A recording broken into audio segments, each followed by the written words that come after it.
Houston Area Women's Center, who's here. And today what we want to talk about is threefold. Number one, we want to make sure that everyone knows that at this time during this pandemic, we have some things going on prior to this pandemic and during the pandemic in terms of what's happening with criminals in this case and the accountability and how people are not being held accountable by some members of the judiciary. You might have seen in media reports that in the middle of this pandemic where my department has 24 officers that have already come back positive, and every one of these departments, many of them have officers that already come back positive. We have an officer that is in critical condition right now in the hospital. Our men and women are going out fighting for this community, trying to keep our community safe. And during this time, we have judges, as you will hear, that are giving repeat offenders, violent offenders,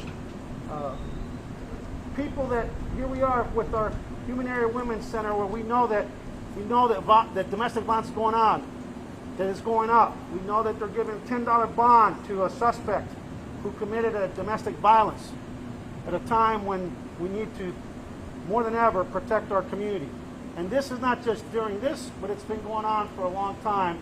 And I want to say that we're here united as, first and foremost, members of this community. From Pasadena, I mean, you look around you, from all over this county, we're all here. Black, brown, male, female, Hispanic, we're all here as Houstonians, as members of Harris County community, saying enough is enough, and quite frankly, we are not going to let this happen in the darkness. We know that times are going to get tougher. We know that the budgets are going to get tighter. And our men and women are going to have to do even more with less moving forward. We know that the economy is going to be hurting, not just here, but across the country. And it's important that we sound the alarm because we cannot allow this stuff to happen in the dark. We've got to shed light. And so I want to thank all of our fellow chiefs and our constables that are here. They're great partners for being here. But I'd like to have our DA, Kim Ogg, make some opening comments, and we'll take it from there.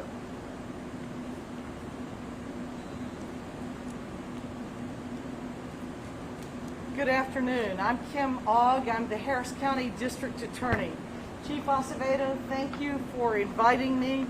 I stand with many of your law enforcement leaders, the most prominent front line that stands between our community and people who want to do ill and violent and criminal acts. The reason that I'm here is there is a great deal of confusion in the public right now about bail and about the release of offenders. And I would like to clear that up. It is critical that the public understand that judges set bail.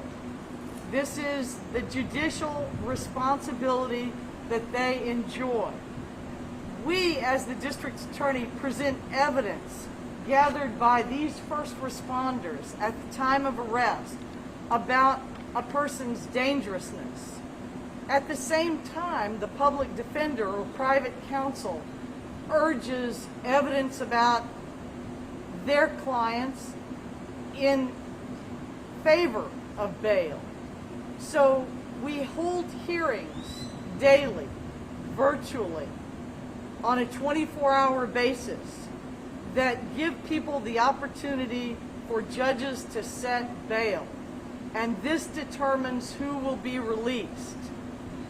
It is a unique time, and all first responders here understand probably better than most the inherent dangers to the public and to anyone involved in the criminal justice system from COVID-19.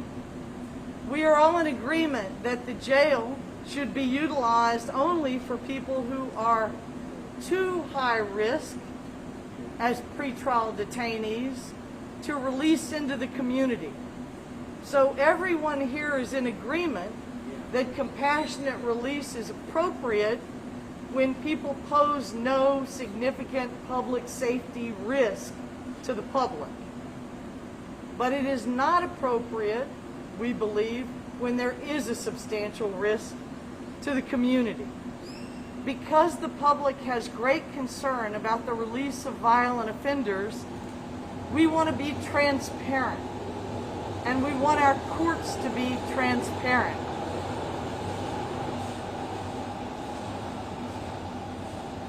Prosecutors are reviewing cases one by one immediately as they are presented to us by Judge Hidalgo's order, by the district judge's order, by the governor's order, and the terms of those orders are all binding, and we are trying to follow all those orders. So there is one thing I would like to clear up about the list of pretrial detainees who are being presented to us. We have had multiple lists presented by the sheriff following differing orders by different entities. We review those lists, and our job is singular. We review the cases to see if we are going to object or agree to bail and to release. Many of the lists that have been presented contained people who did not qualify under the very order that governed the release. So it is not a matter of us arbitrarily objecting or keeping people in jail. Our reviews are producing evidence that shows these individuals simply do not qualify. Even still, if they are medically compromised, there's always the opportunity for the defense to present that, and that will be considered. I am here to support my fellow law enforcement. These individuals have been grappling with the release of violent offenders pre-pandemic for some time. Their officers have been endangered trying to rearrest people that they just arrested the week or the month before. Crime Stoppers is having to offer rewards on individuals whom they've already paid for information to be captured. So prior to the pandemic, we saw actions that concerned law enforcement. Most of us believe that people should not be held in jail because of a financial disparity. That's unconstitutional. But all of us recognize that the public deserves protection, that crime victims should have a voice in public safety, and that our communities don't just require, but they demand that we try to protect them. And that is the purpose of this news conference. So it is important to understand that we are working together, that this is the very group of leaders who agreed to a marijuana program that halted arrests for most marijuana offenders. This is the same group that generally agreed to bring mental health nonviolent offenders to a diversion center. This is a group that has participated in criminal justice reform with honest and open minds, always with public safety in mind, but they have been reasonable. It is unreasonable to ask them in this very dangerous time to unnecessarily risk their officers' lives. It is also important that the orders of the governor and the various orders of the county judge, the district judge, and the federal judge be honored. And we look forward to resolution in court of those various contests. For now, we are trying to do our job with reduced forces, with higher risk, and still with full dedication to protect our community. I want to invite other chiefs now to talk about specific cases that have concerned them and to reassure our community that you are protected and that we are here to ensure that your voice in demanding that protection is heard by our judiciary. Thank you, Madam DA. Thank you for being here. And thank you to your team for your advocacy on behalf of crime victims and of the men and women in blue in the front lines. Now, representing the Texas Police Chiefs Association and their president, Gene Ellis, our president, I'm a member, is Ken Walker, the Chief of Police of Westview Place Police Department. Chief? Chief Ellis, our president from Belton, Texas, wanted to be here, but because of travel restrictions, he didn't think it was appropriate. The position of 1,400 members of the Texas Police Chiefs Association is that bonds should be set according to the individual, not by some randomly figured arbitrary number.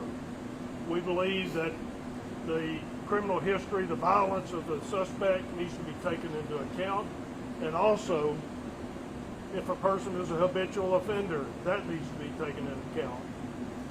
I'd like to thank Governor Abbott for his order trying to keep violent felons in jail. Unfortunately, it appears that it's being circumvented by appointing magistrates who will set low bonds and let people out. I understand that having people in the county jail is a draw on resources. It's a huge draw. But when that person's let out on the street, the draw on resources doesn't end. It's just transferred from the county to local police. Yesterday in Westview, our officer got a call that a person that passed out on the sidewalk and was screaming for help. The officer arrives, and luckily before he approached the person, he yells out that he has COVID-19. He immediately calls EMS. We have 2 firefighter paramedics that arrive. They end up taking him to the hospital for treatment. Then we found out that about 4 weeks ago he was arrested for indecent exposure. He was placed in the Harris County Jail. He was released on a PR bond. He didn't show up for the hearing, which is no surprise. Later, he was arrested for terroristic threats. Again, he was given a PR bond and came back on the street.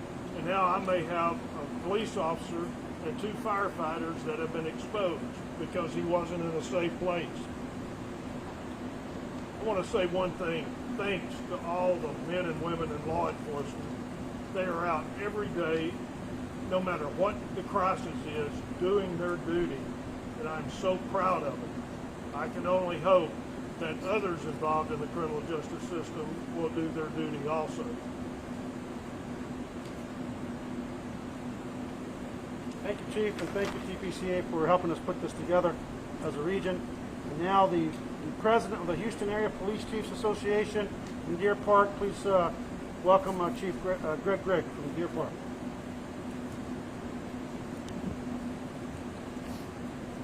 I'm Deer Park Police Chief Greg Rigg and the president of the Houston Area Police Chief Association.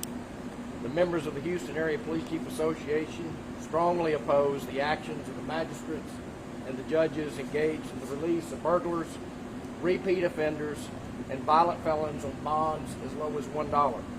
The offenders still in the Harris County Jail are either repeat offenders, violent offenders, and/or both. Their release will only exasperate the conditions ongoing with the virus in our county. Many businesses are closed and will be sitting ducks for serial burglars. Violent criminals will not cease being violent because of the virus, and at least some of them will be in a position to have access to their victims again. Police agencies are running on skeleton staff to maintain backup resources. In case an exposure to COVID-19 should take out a shift, they've got to have somebody to come in. And these early releases are counterproductive to the strategies that we're trying to utilize. May the virus be gone sooner than later. Thank you. Thank you. And I'd like to bring up Chief Josh Brugger from Pasadena PD. Chief. Thank you, Art. My name is Josh Brugger. I'm the police chief of the Pasadena Police Department. And I'm here today. I want to talk about 2 specific cases that we have problems with. One of them is a family violence case. It's assault family violence, aggravated assault. In this case, female called, reported that her spouse had assaulted her. And when the police got out there to conduct the investigation, they learned that he had also committed an aggravated assault. And in this case, the defendant raised a machete above his spouse's head. Was the initial aggravated assault. There was a second aggravated assault when the defendant's daughter showed up to retrieve her children from the house. He had a handgun in his hand and was threatening to kill everybody. He was arrested, taken to jail. In this case, he was given a PR bond. And the defendants in this case requested two magistrate's order for emergency protection. And at PC court, the state objected to the PR bond. However, it was still issued and he was released on the PR bond. Once he made his initial appearance in the district court, he was left on the PR bond, again, over the state's objection. And the state had asked for a no contact order, meaning the defendant could not contact the victims in this case. The judge refused to grant that until such time as the state could contact the victims to determine if that's what they wanted, after they had already asked for a protective order during the initial filing of charges. The second case I want to talk about is a PR bond that was granted. A no probable cause case, which is another problem that has come to the forefront lately. A lot of cases that, at least in the past historically, they have found probable cause. Now they are not.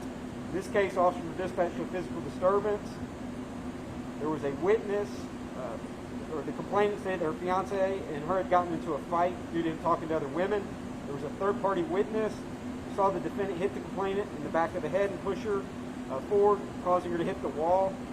The responding officer reviewed surveillance video, which corroborated all of this. The defendant was arrested, charges were filed, and the magistrate found no probable cause, which means that the defendant was released in that case. As the second largest municipality in Harris County, this is a public safety issue. And this is not a one part of the county or other. This is impacting the entire county. And we're dedicating valuable resources right now to these cases, only to have either no probable cause or then be put back out on the street for us to deal with it again. Thank you.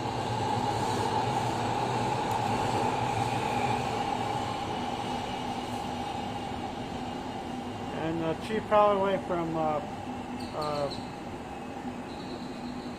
sorry, it's hot out there. Hello, my name is Chief Holloway with Bel Air Police Department. I've been a police officer for 44 years and I've never seen bonds this low. Bonds in municipal court are now higher than bonds in Harris County. We have a small city, small police department, and these releases on these low bonds did not start with the start of the pandemic. I have a list that goes back to January. I won't read everything on the list. We have illegal clearing of a handgun, $100 bond. Second offense DWI, $100 bond. Burglary of a vehicle, $100 bond. Over half a pound of marijuana and a stolen pistol in a school zone, $100 bond.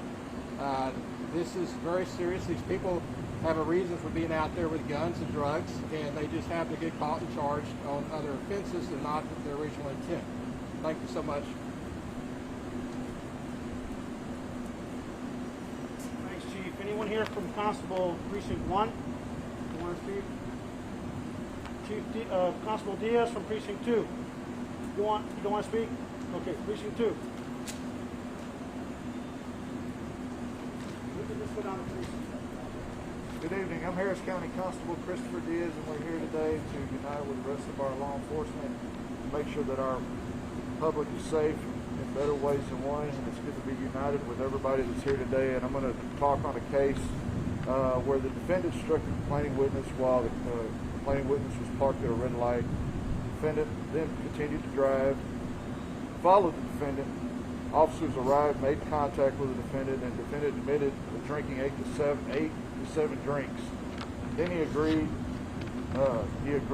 for a blood test, showed that he was at 2%, and it came out there was no PC on this case.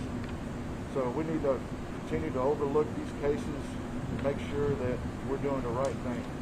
Again, thank y'all very much, and we appreciate everybody that's out here today and to be united and carry this mission out. Thank you.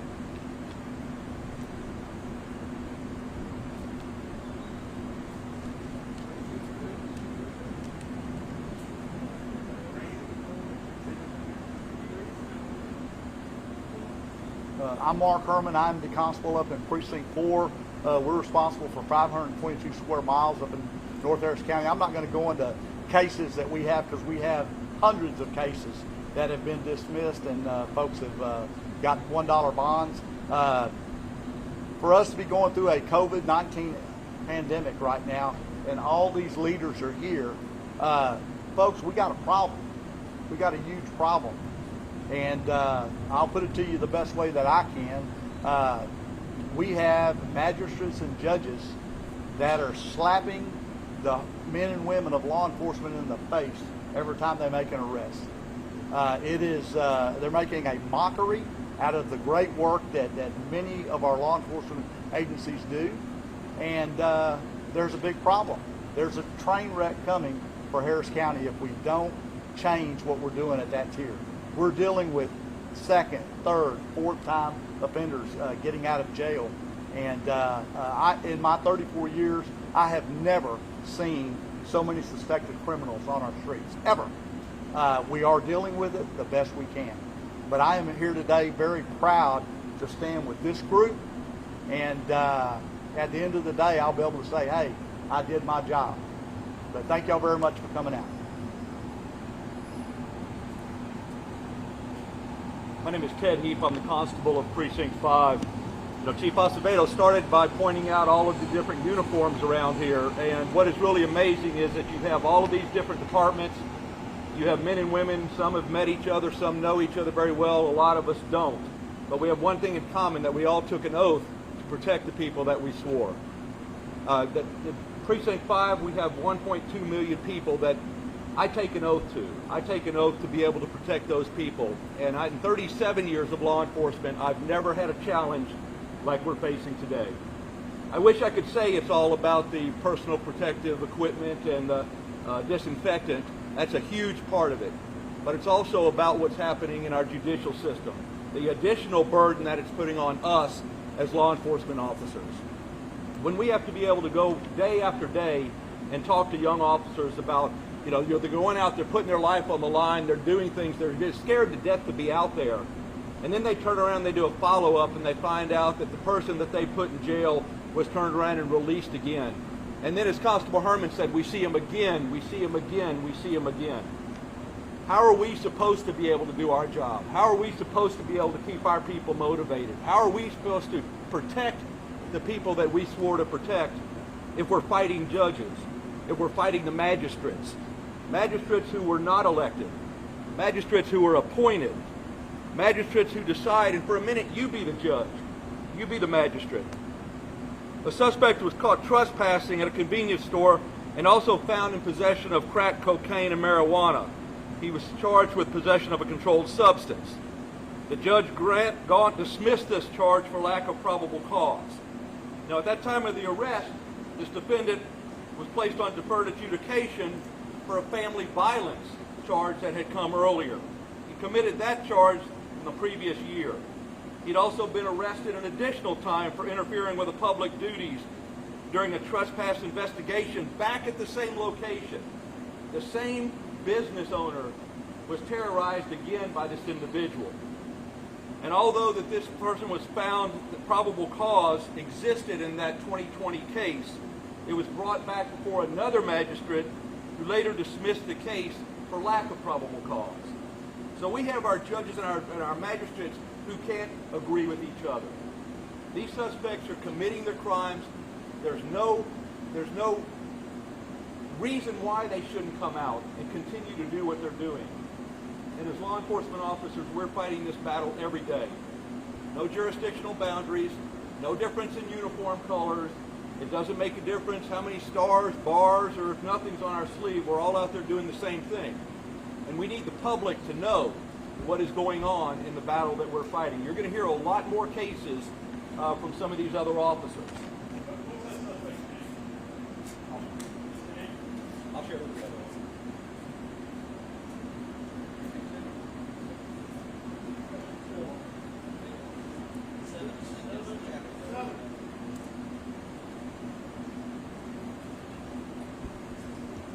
On behalf of Constable Nate Walton in Precinct 7, my name is Lionel Aaron. I'm the Chief Deputy at 7.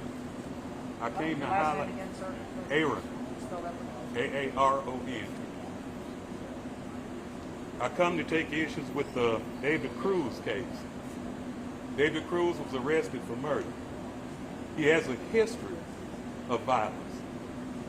And Mr. Cruz was released on a PR bond. Whenever a suspect can be released for less than a Happy Meal, there is a problem.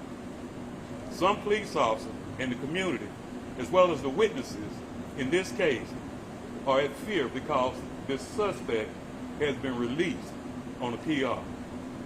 That is a problem. And I believe that's a problem that needs to be addressed to the community as a whole when a judge would do such actions. Thank you.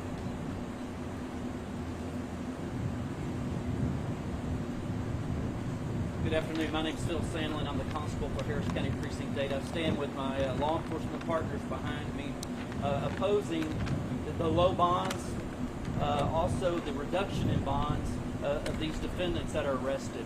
I want to highlight just one case here. This is a murder and tampering case back in 2019, where originally the bond was set at $60,000 for murder, $15,000 on tampering by our magistrate. December 12th, the judge then lowers the bond on the murder to $30,000. We're talking, folks, $30,000 lower than what it should have been done.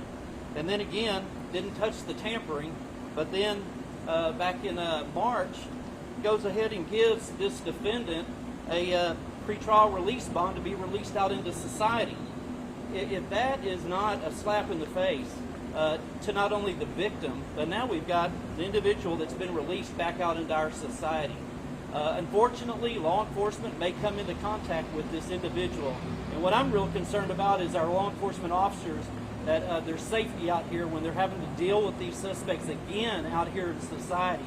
I can tell you the men and women of Precinct 8 are out in full force, working hard to protect our citizens. Doesn't matter if it's in Precinct 8 or anywhere in Harris County that we run across somebody violating the law. There's tough times right now with this COVID pandemic, and we know that people are going to be turning to crime. But I will tell you, the men and women on the front lines, we're going to continue to do our job and continue to arrest them. And we hope that these judges and magistrates will do their job and give them the bonds that they deserve. Thank you. Now, one of our great partners in the community that really really help us fight crime and keep this community safe and raise awareness is Houston Crime Stoppers, and Ms. Rania, their executive director, is here joining us here today. And again, Houston Area Women's Center is here, their executive director, Emily, but she's not speaking, but she is over here. I don't want you to lose her in the background. Go ahead.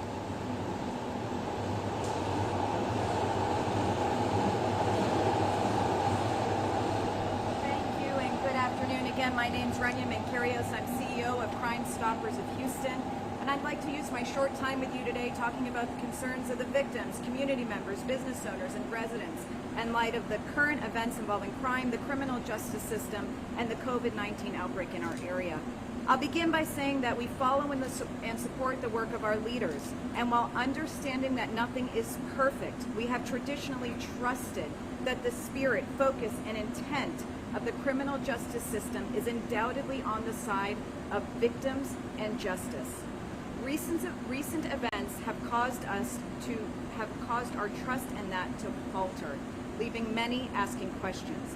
In fact, many feel like the system has gone to another extreme, that activism has replaced the rule of law, and that the focus has shifted to the experience of the alleged criminal throughout the criminal justice process, overlooking the victims entirely.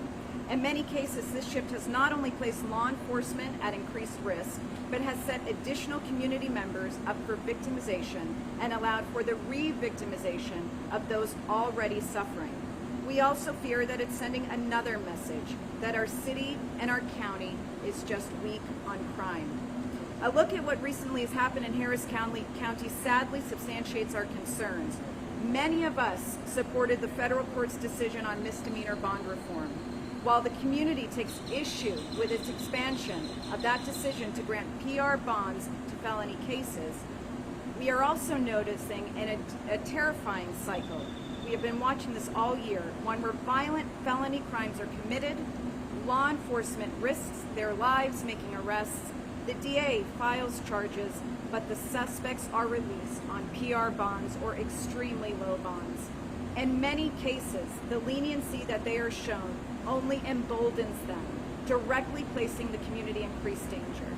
The numbers reflect these concerns. Violent crimes up by 20% this year, including murder up by 30% and property crime up by nearly 20%. These are more than percentages. They represent people, homes, families, and cases of horrific assault and devastating loss of life. They mean more businesses have to pause as they brace for re-victimization and the need to assure frightened employees that community members have to brace for re-victimization. Add to this the community's concern as attorneys seek to optimize this shift in focus within the criminal justice system and seek an order to release over 4,000 felons from Harris County Jail. Add to that the outbreak of COVID-19 and Judge Lina Hidalgo's order to release 1,000 nonviolent felony offenders. While two different issues, each is equally concerning and stands to place the community on high alert. Crime Stoppers has written a declaration for consideration by Judge Rosenthal and continues to ask for clear definitions on what constitutes, quote, nonviolent felony offenders to Judge Lina Hidalgo. It is our experience that burglary of a habitation, burglary of a building, burglary of a motor vehicle, unauthorized use of a motor vehicle, DWIs, theft, and a multitude of other offenses wreak havoc on a community that sometimes is worse than violent crime. And the current state we find ourselves in, with increased pressures, how can we ask the community to additionally bear the very real consequences of what's going on? As Governor Abbott and Judge Herb Ritchie step in, we are pleading with leaders and the judiciary still arguing these issues to please remember the victims. Harris County relies on businesses to thrive. In the last 2 weeks, there have been a 19% increase in burglaries of business that will only increase. Domestic violence is on the rise, as all of you know. The reality of what mass inmate release could mean for our already struggling county and the countless old and new victims is staggering. It's also unconscionable. It's absolutely paramount during these times that we soundly rely on the criminal justice system or everything else will fall. I'll also add that COVID-19 has met us all where we are at. It's a disease that has led for the most unfortunate and heartbreaking situations, people separated from loved ones, individuals dying absolutely alone, lives cut short, kids being pulled from their schools, major life events stopping, businesses closing, jobs lost, and so much more devastation. It has shown compassion on no one. Crime victims are the only unwilling participants in the criminal justice system. The least we can do is ensure that their rights, their due process, and their safety is protected. Crime Stoppers continues to seek solutions. We will continue working and supporting law enforcement, listening to the community, and offering safety advocacy for all. We thank you for being with us today.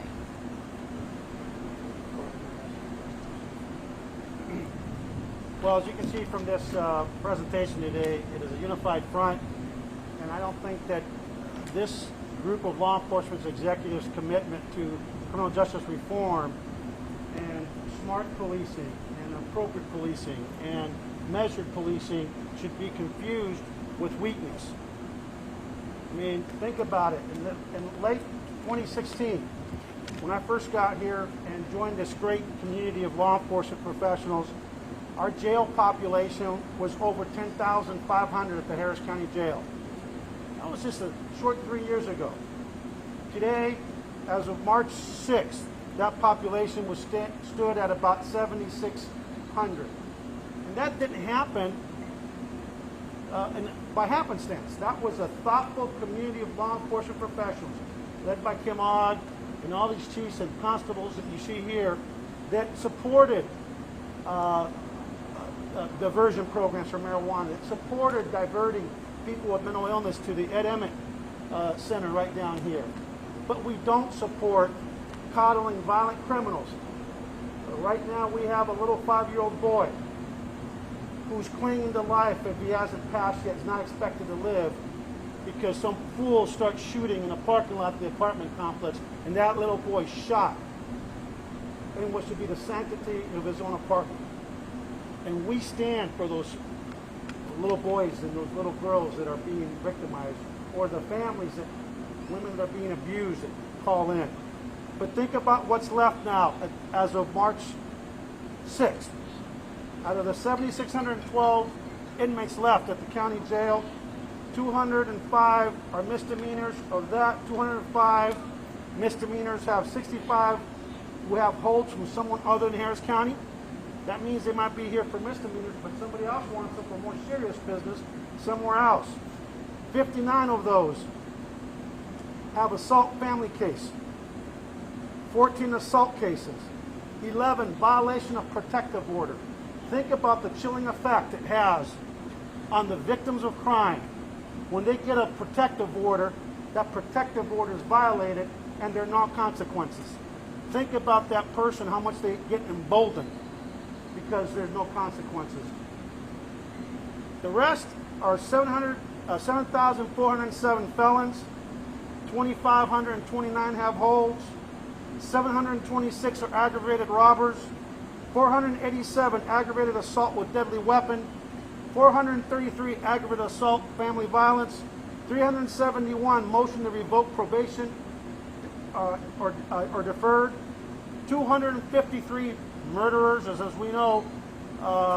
One of our murderers that shot someone went to one of our felony judges, and Judge Jones, and next thing you know, he's afraid of the coronavirus and he's out. How's that family feeling today, or the witnesses in that case? 248 burglary of habitation felons, 242 assault family second violation, 175 DWI, third or more. In the city, it's the worst city in the worst county in the worst state in the worst nation on earth for DWI crashes, injuries, and deaths. 170 capital murder suspects and 165 evading the motor vehicle, that we know how dangerous those pursuits are for everyone involved. And so I want to close by saying to the judges, especially one that I won't name right now because quite frankly in this seat I can't remember which one it was, that was complaining, how dare we, the community and the public, question their judgment. But when you're in elected office and when you're in public service, scrutiny comes with the job.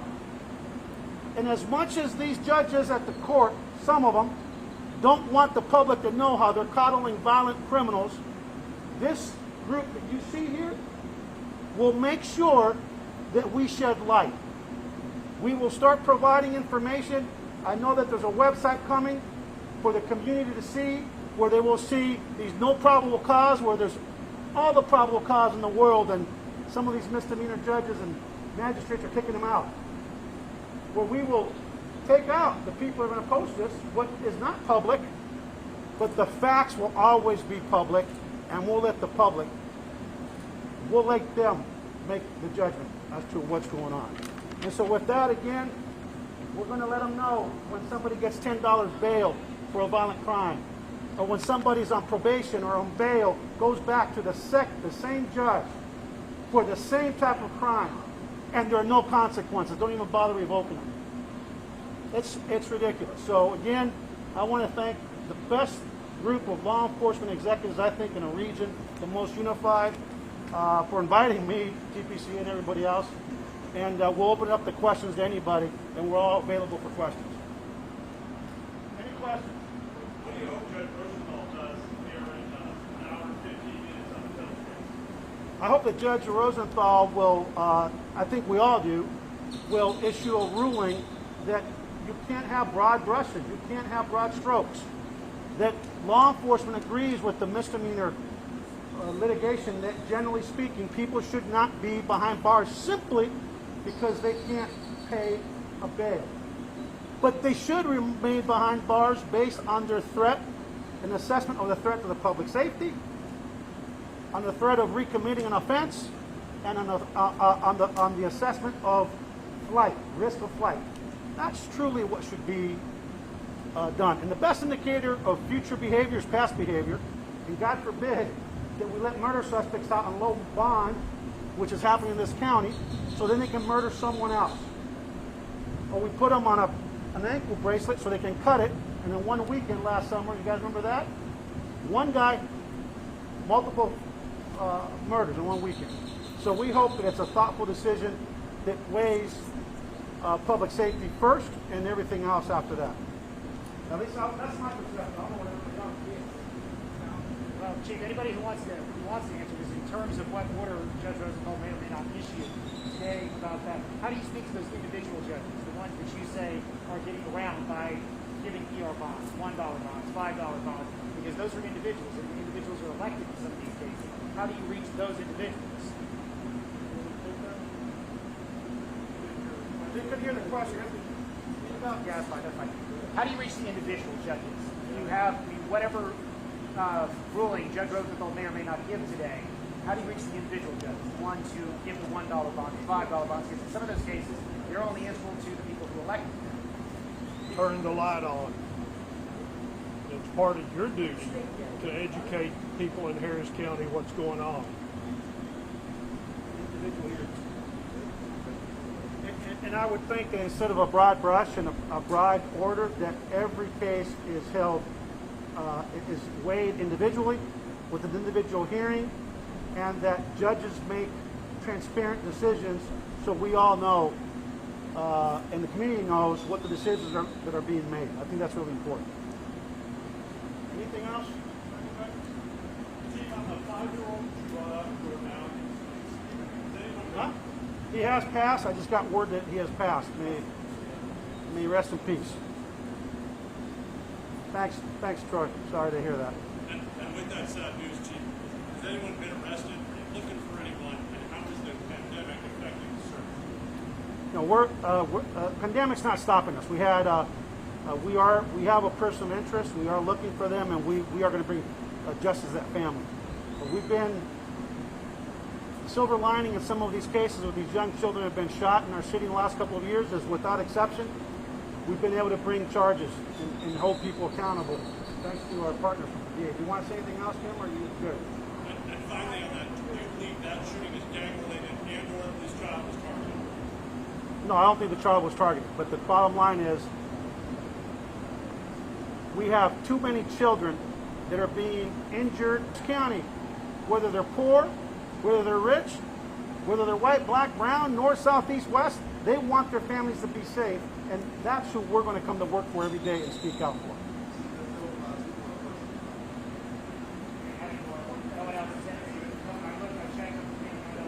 And one thing. We want the public not to be afraid. We want the public to be informed.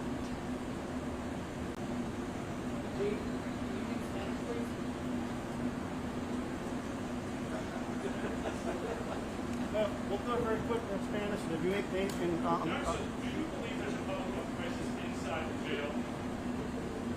I think there's a public health crisis everywhere. But this morning I was reading an article in the Huffington Post of a woman who told the story in this article about how her nephew, who's got an addiction, gets released with no plan, and he ends up at her door. And so the bottom line is, if our cops can go out to work, we've got to manage the risk. And risk means you put these on every inmate, you put gloves on them, you disinfect stations on a regular basis, you do everything in the jail, you separate people. Look, common sense goes a long way in life, and I hope that's what everybody will follow in this case. I mean, in Spanish, really quick, aquí estamos todos nosotros, el DA, todos los jefes, los constables, estamos aquí para decir y traer la atención a esta comunidad que estamos cansados, que tenemos jueces en la corte de los criminales aquí, que tenemos personas que son violentas, que en vez de llevarlo a cuenta lo están soltando con baja fianza, sin fianza, que en vez de llevarlo a cuenta cuando están haciendo lo que tienen que estar haciendo, lo están soltando y el crimen está subiendo. Hay jueces en la corte criminal que piensan que nosotros no vamos a hablar, pero estamos a decirle que basta ya, vamos a hablar, no lo vamos a permitir, y vamos a echarle la luz a la oscuridad, lo que está pasando en las cortes, porque hay muchas personas, muchas víctimas que no deben ser víctimas por las acciones de estos jueces. You good? All right, everybody. Thank you very much.